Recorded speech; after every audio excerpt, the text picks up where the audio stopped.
오늘 새벽에도 하나님의 귀한 은혜가 이 자리에 함께한 모든 성도들 가운데 함께 하시기를 주님의 이름으로 간절히 축원을 드립니다. 내가 소유한 것 중에 가장 귀한 것, 소중한 것이 있다면 여러분은 과연 그것을 어떻게 관리하시거나 혹은 또 어떻게 말하십니까? 내가 소중한 것을 갖고 있다면 그 소중한 것을 누군가에게 물론 자랑하고 싶은 마음도 있지만 또 굳이 그것을 잘 드러내려 하지 않는 사람도 있을 것입니다. 특별히 무엇보다 우리가 살아가면서 내 인생에서 가장 소중한 가치 있는 것, 그것을 내가 만약에 만났거나 아니면 소유하고 있다면 나에게는 무엇이 달라지거나 아니면 나는 그 가치 있는 것을 어떻게 여러분들이 과연 느끼며 혹은 또 고백하며 살아갈 수 있을까요? 우린 천국이 있다는 것과 그리고 또한 이 천국이 세상에 있는 그 무엇보다 가장 소중한 그러한 보배이며 가치가 있다는 것을 알고 있습니다. 그런데 과연 나는 얼마나 그 소중한 가치를 잘 알고 있으며 혹은 또 나는 그것을 고백하고 있을까? 오늘 본문에 있는 말씀에 천국에 대한 세 가지의 비유가 더 등장합니다. 앞서 우리가 네 가지의 비유를 잘 보았죠. 그런데 앞에 있는 네 가지의 비유는 천국에 대해서 또한 비유였지만 주로 작은 것들부터 시작된다는 것을 말씀하고 있습니다. 즉, 땅에 심은 씨앗 하나, 겨자씨와 그리고 누룩과 같은 이런 비유를 통해서 천국이 물론 너무나 크고 많고 그리고 화려한 것을 말하는 것이 아니라 아주 작은 것으로부터 시작된다는 것을 말씀하기 위하여 바로 그 작은 씨앗의 비유를 통하여 혹은 씨의 비유를 통하여 말씀하기 시작했는데, 그런데 작은 것을 뿌렸다고 작은 것을 심었다고 그냥 작은 것으로 끝나는 것이 아니라 천국은 그러므로 초라한 것이 아니라 이 천국이 가장 귀하고 그리고 아름답고 가치 있는 것으로 달라지고 혹은 또 그렇게 변하게 된다는 것을, 또한 이 천국이 소유한 것이 얼마나 크고 또한 가치 있는 것인지를 예수님께서 오늘 본문에 있는 이 비유의 세 가지의 말씀을 통하여 말씀하고 있는데요. 바로 그 밭에 있는 보화를 발견한 사람, 또한 값진 좋은 진주를 만나게 된 상인, 그리고 그물가에 거친 그런 그물에 걸린 많은 물고기들이 바로 이 천국의 비유를 다시 한번 오늘 말씀해 주고 있습니다. 천국, 나에게 가장 소중하고 가장 내가 가지고 있는 귀한 것임을 깨닫고 또한 그것을 우리는 증거하며 또한 그것을 가장 소중한 것으로 고백하며 나아갈 수 있는 그런 우리 모두가 되기를 간절히 소망합니다. 천국, 가장 그 가치 있는 보배인 이 천국을 발견한 사람, 그 사람을 바로 오늘은 첫 번째로 바로 밭에 있는 보화를 발견한 사람이라고 말하고 있는데요. 옛날에는 금고도 없고 그리고 예전에는 어디 숨겨놓을 만한 좋은 장소, 자기의 소중한 보물을 감춰놓을 만한 장소가 그렇게 흔치 않습니다. 그래서 대부분 다 땅을 파고 땅에다 묻었던 그러한 경우들이 예전에는 많이 있었죠. 어떻게든 땅 속에 깊이 묻어놓고 그리고 그거를 아무에게도 들키지 않으려고 하는 그런 사람들의 욕심과 욕망이 있던 것을 보게 됩니다. 그 여리고 성이 멸망할 때에도 그 전쟁에서 이기고 난 다음에 바로 그 훔친 물건을 땅 속에 숨겨두었던 그 죄인으로 말미암아 결국 온 집안이 멸망하게 되는 사건도 역시 자기의 보물을 감출 데가 없어서 땅속에 묻었던 것을 보게 되는데요. 그만큼 이 땅속은 사람들이 생각하고 있는 가장 안전한 곳, 그리고 또한 무엇보다 자기의 가치 있는 가장 소중한 것을 숨겨둘 수 있는 유일한 장소였다라는 것이죠. 그런데 아쉽게 또 그는 땅속에 묻어두었던 자기의 보물과 보화를 자기 마음대로 사용해 보지 못한 사람이 등장합니다. 이후에 땅 주인이 바뀌게 되었죠.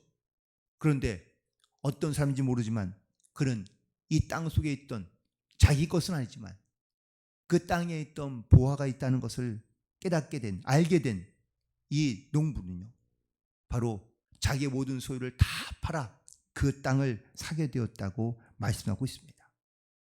그렇다면 이 보화의 소유권은 누구에게 있을까요? 땅을 가진 사람에게 있다는 겁니다.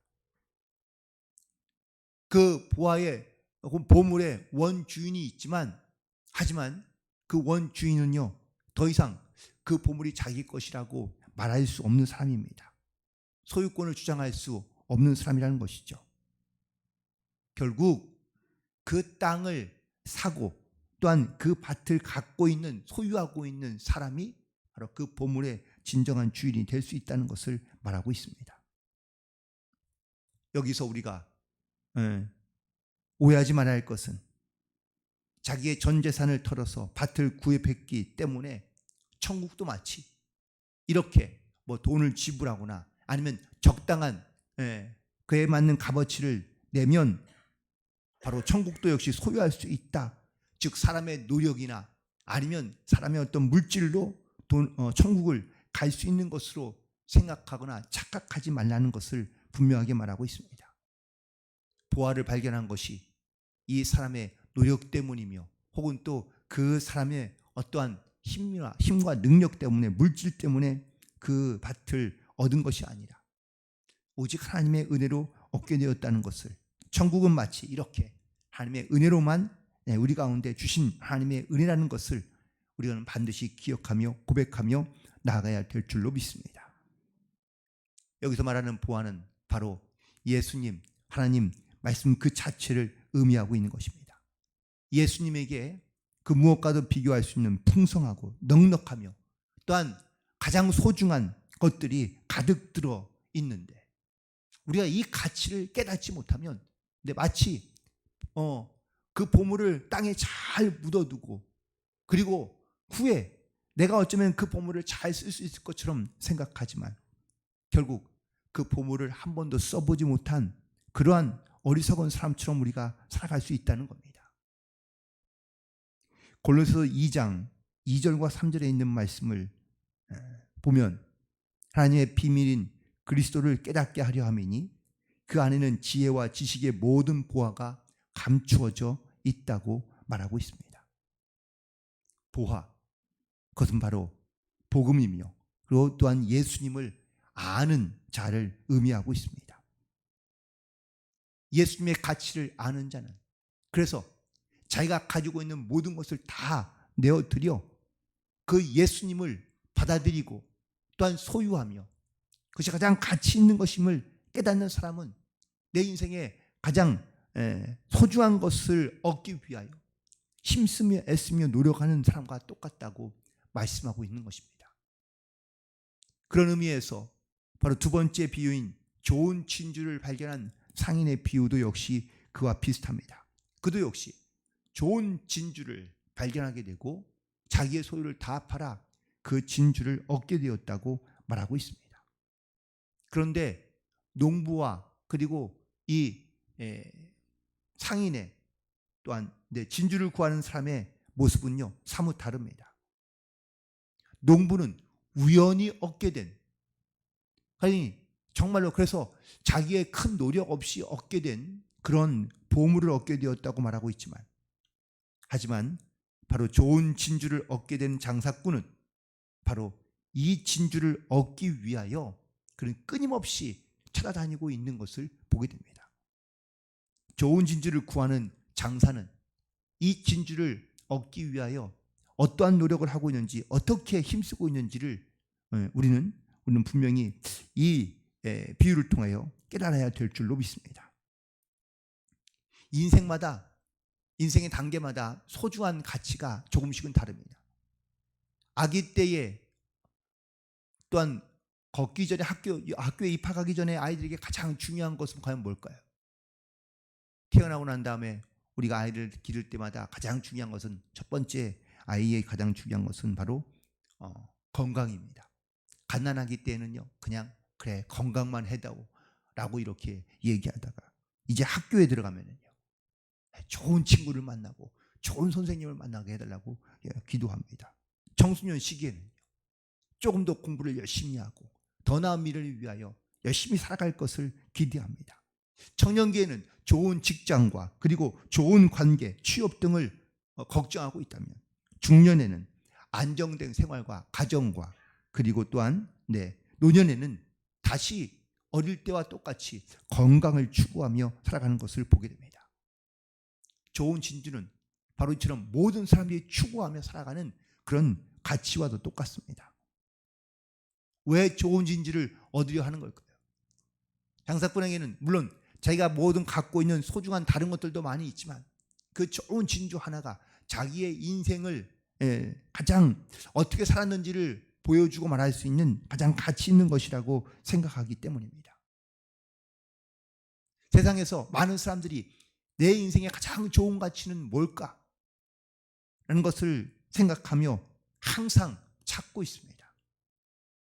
그런데 그 가치를 찾거나 얻게 된 사람은 그러면요 자기 인생에서 가장 가치 있는 것을 얻었기 때문에 그 다른 것들이 별로 부러워하지 않는 것이죠. 빌립보서 3장 7절에서 바울이 이렇게 고백합니다. 무엇이든지 내게 유익하던 것을 내가 그리스도를 위하여 다 해로 여길 뿐더러 모든 것을 배설물로 여김은 내 주 그리스도 예수를 아는 지식이 가장 고상하기 때문이라. 마치 세상에 가장 좋은 진주를 얻기 위하여 끊임없이 헤매며 찾던 이 상인이 드디어 그 좋은 진주를 찾게 되자 자기의 재산을 다 팔아 그 진주를 얻는 것과 똑같다고, 천국을 얻는 소유한 기쁨이 이와 같다고 예수님께서는 말씀하고 있습니다. 그런데 우리가 지금 생각해 보면 이 좋은 진주를 구한 장사꾼은 어리석어 보입니다. 아니 뭐 좋은 진주 하나를 얻기 위해서 왜 자기 재산을 다 팔아야 되나? 하지만 이 좋은 진주 상인은요, 그 진주 하나가 자기가 갖고 있는 모든 재산보다 더 소중하고 가치 있기 때문에, 가치를 뿐만 아니라 그 가치에는 물질적인 가치도 포함되어 있기 때문에 자기의 전 재산을 다 팔아 그 진주를 구하게 된 것이죠. 장사꾼이 어리석은 사람일까요? 아니요. 장사꾼은 장사꾼입니다. 이익이 있어야, 이문이 있어야, 그래야 그것을 구하게 되는 것이죠. 이 세상에서 예수님과의 만남, 천국의 소유는요, 이 보화를 발견한 사람과 그리고 좋은 진주를 발견한 사람과 똑같다고 말씀하고 있습니다. 보화든 진주이든 그를 발견하게 되면 마치 사도 바울이 고백한 것처럼 자기가 갖고 있던 모든 것들을 다 배설물처럼 여길 수 있는 사람, 그리고 예수님을 아는 그 지식이 가장 고상하며 가장 높은 가치 있는 것임을 그가 깨달았기 때문에 그는 자기의 모든 것을 다 내어버리고도 예수님을 쫓을 만한 가치와 그리고 이유가 있다는 것을 분명하게 고백하고 있습니다. 그리고 세 번째 비유는 바로 그물의 비유인데요. 세상은 마치 넓은 바다와 같다고 말할 수 있습니다. 그렇다면 우리의 인생은 바닷속에 살아가는 어떠한 하나는 자그마한 생물 혹은 물고기라고도 볼 수 있겠죠. 그런데 내가 사는 그 바다 가운데 갑자기 어느 날 그물을 갖고 그물을 칩니다. 그러면 어떻게 될까요? 그 그물 안에는요, 여러분들 뭐 촘촘한 그물을 보면 거기에는 뭐 아무튼 작은 고기도 있고 큰 고기도 있고 뭐 아무튼 뭐 별별 생물들이 다 그 그물 안에 들어가게 될 것입니다. 비유적으로 말했지만 그 그물은 바로 세상의 마지막 때를 의미하고 있습니다. 바로 종말을 말하는 것이죠. 또한 심판의 날이라고도 말할 수 있습니다. 그런데 잊지 말아야 할 것은 그 그물의 때가 되면은요, 거기에는 정말 별의별 사람들이 다 함께 모인다는 것이죠. 그리고 크든 작든 혹은 또 모양이 좋든 나쁘든 뭐 심지어는 전혀 한 번도 보지 못한 그런 많은 생물들이 다 그 그물 안에 들어가게 됩니다. 우리는 신앙생활하면서 혹은 또 교회에서 우리가 또한 신앙생활하면서 이 교회 안에는 하고 내가 아는 성도들은 좋은 사람만, 그리고 또한 영적으로 정말로 신실한 사람만, 우리가 그런 사람만 구별하여 하나님께서 우리를 뭐 천국 가운데 부르시거나 아니면 하나님께서 우리를 부르실 것 같은데, 심판의 때가 되면은요, 좋든 나쁘든 뭐 또한 신앙이 있든 없든 간에 가리지 않고 그때는 다 똑같이 하나님 앞에 서게 된다는 사실입니다.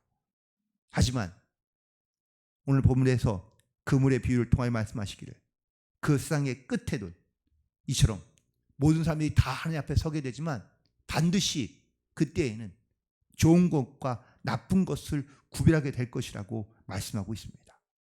좋은 고기는 또한 정말로 필요한 고기는 좋은 그릇에 남지만 못된 것은 다 내어버리겠다고 말씀하고 있습니다.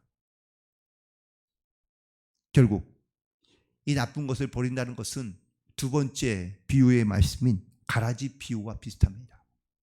함께 잊고 또한 함께 심지어 자라지만 마지막 때가 되면 가라지는 불에 버리고 그리고 알곡만 모아 곡간에 들인다는 이 말씀, 그물의 비유와 그렇게 마땅히 있는 것을 보게 됩니다. 그리고 예수님께서 이 비유를 다 말씀하신 다음에 오늘 51절에서 제자들에게 물으십니다. 너희가 이것을 깨달았느냐? 천국의 비유를 말씀하시고 난 다음에 제자들에게 물으신 질문은 깨달았느냐라는 겁니다. 제자들이 대답합니다. 네, 그러합니다. 제자들이 어떻게 예수님을 따르게 되었는지, 그들이 또한 자기가 가지고 있던 것을 다 버리고 예수님을 따른 이 제자들의 모습 가운데 예수님은 정말 그들이 예수님을 믿고 또한 이 천국의 소유한 기쁨을 가지고 이 천국이 내가 소유한 것 중에서 가장 소중한 것임을 깨닫게 하기 위하여, 그래서 예수님께서 이 비유의 말씀으로 주신 겁니다. 제자들에게 주신 말씀만 아니라 모든 사람에게 주신 말씀이지만 이 비밀을 아는 것은 제한되어 있다는 것을 예수님께서 또한 말씀하셨습니다. 우리도 예수님의 이 말씀을 듣고 우리도 하나님께서 주시는 그 말씀 가운데 이런 천국에 대한 깨달음이 있어야 될 줄로 믿습니다. 우리는 여전히 예수를 믿기도 하고 알기도 하며 또한 신앙생활을 하고도 있기도 하지만 여전히 우리 가운데 이 천국이 나에게 어떠한 의미며 어떤 가치 있는 것인지를 깨닫지 못하며 살아갈 때가 너무 많습니다. 그러다 보니 내가 교회라는 신앙생활을 하고 있는 것 같지만 하지만 여전히 나는 이 천국의 가치를 깨닫지 못한 채 천국보다는, 말씀보다는 우리는 세상에 더 많이 우리의 삶을, 우리의 중심을 두며 살아갈 때가 많이 있다는 것이죠. 심지어 배우기도 하고 깨달음을 얻기도 했지만 제자들도 예수님처럼 또한 결정적인 순간에는 예수님을 따르지 못했던 것도 우리는 너무나 잘 알고 있습니다. 어쩌면 그것이 바로 우리의 모습이며 우리의 현실일 수도 있습니다. 그러므로 예수님은 제자들이 이 천국이 얼마나 귀하고 소중한 것인지를 깨달은 이 바로 보화를 얻게 된 농사꾼처럼 또한 좋은 진주를 사게 된 장사꾼처럼, 그리고 그물에 다 걸렸지만 거기에서 구별되어 좋은 것으로 그렇게 좋은 그릇에 담게 되는 이러한 어쩌면 생선들처럼 정말 내 삶에 이런 인생의 가치를 잘 알고 그리고 주님을 따라 믿음으로 순종하며 나아갈 수 있는 그런 복된 성도들이 되기를 간절히 소망하며 축복합니다. 그런데 이런 깨달음이 없고 이 소중한 가치를 알지 못하는 사람들이 53절 이후에 등장하는데 바로 예수님의 고향에 있는 사람들입니다. 예수님의 말씀도 듣고 능력도 보았지만 그들은 예수를 한결같이 누구로 알고 있고 누구로 보고 있습니까? 야, 그 목수 아들 아니야? 야, 저희 식구들이 다 우리가 하는 사람들인데, 지극히 평범하거나 아무것도 아닌 사람들인데 저 능력이, 저 지혜가 어디서부터 왔느냐? 라고 묻고 있습니다. 오늘 말씀 속에서 묵상하면서 천국은 많은 사람들이 멀리 있는 것으로 생각합니다. 그런데 천국은 멀리 있지 않다는 것을 오늘 이 말씀을 통하여 다시 한번 깨닫게 해주십니다. 예수님은 바로 우리의 가까이 계시며 또한 우리가 항상 늘 동행한다고 말씀하시는 이 말씀은 바로 천국이 멀리 있지 않으며 내 가까이에 있다는 것을 말씀하고 있고, 진리가 멀리 있지 않으며 항상 우리와 가까이 있다는 것을 말씀하는 그런 예수님의 말씀인 줄로 믿습니다. 세간객을 끼고 보면 결코 우리는 이 진리를 잘 구별하기도 어렵고 또한 깨닫기도 어려우며 또한 무엇이 나에게 가치 있는 것인지 또한 나와 얼마나 가까이 있는 것인지 우리는 깨닫지 못할 때가 분명히 많습니다. 그러므로 우리가 이 천국의 기쁨과 소유를 가지고 있는 성도라면 하나님이 얼마나 나와 가까이 계신지 그리고 내 곁에서 보고 계신지, 그러므로 우리가 이 땅을 살아갈 때 이 하나님과 함께 동행하는 기쁨, 천국을 소유하는 기쁨이 무엇인지, 복음의 능력이 무엇인지, 항상 천국이 내 안에 가까이 있으며 하나님이 나와 함께하고 있다는 이 믿음의 고백이 우리 가운데 있을 때에 우리가 바른 믿음을 가지고 또한 온전한 순종을 통하여 하나님께 영광 돌리는 삶을 살아갈 수 있는 그런 성도가 되는 줄로 믿습니다. 다시 한번 오늘 말씀을 기억하며 천국, 그 무엇과도 비교할 수 없는 가장 소중한 그 보화이며 가치인 이 천국이 내 안에 있을 뿐만 아니라 내가 가까이 있어서 또한 그 천국을 소유한 하나님의 거룩한 백성들은 항상 하나님 나와 함께 하시는, 동행하시는 그 믿음의 증거들을 가지고 여러분의 입을 통해서, 삶을 통해서 복음이 증거되며 하나님이 선포되고 증거되는 이 귀한 믿음의 증거를 가지고 살아가는 모든 성도들 되시기를, 복된 하루가 되시기를 주님의 이름으로 간절히 축원을 드립니다. 기도하시겠습니다.